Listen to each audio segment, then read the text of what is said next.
Daniel.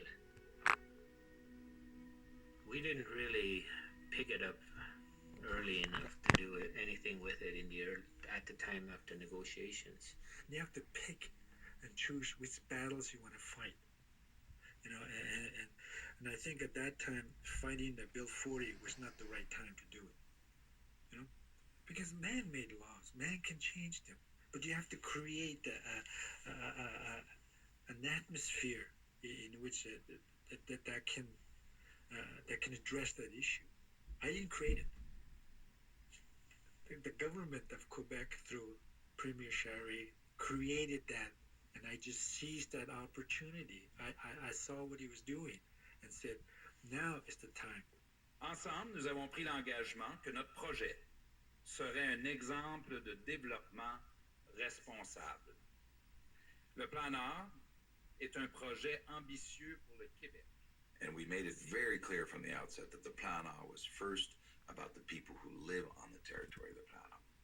The 120,000 people, including the First Nations, everyone. It first had to be about them. If it wasn't about them first, then there was no point, frankly.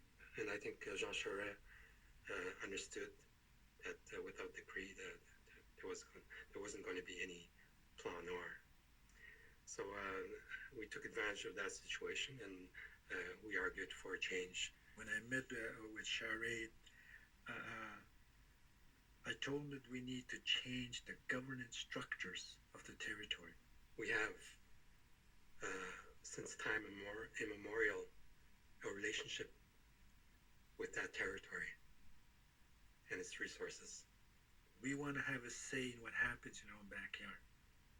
That means we have to abolish MBJ, create a new structure, extend the powers that are now given to Cree Regional Authority, and create a Cree Nation government over Category 2 lands. Category 3 lands, we said we're willing to look at a regional government. There's these moments in life where there's only two people together, and you face each other and you say, let's do it. And I said to him, I trust you that we can do it. We can do this. And I said to him, we'll have to think outside of the box, because this is new. No one else has done this, a governance on the same territory.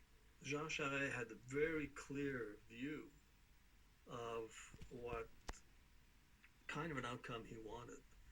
And throughout the whole negotiations, the communications between the Premier of the province of Quebec and the Grand Chief of the Cree was always not just civil, but clearly enunciated in a way that said, we've appointed our negotiating teams, we have faith in our chief negotiators, we want results. Then we had to convince the non-natives, the mayors in particular, to do this, to give up. So then you have to change their whole view, because you're taking power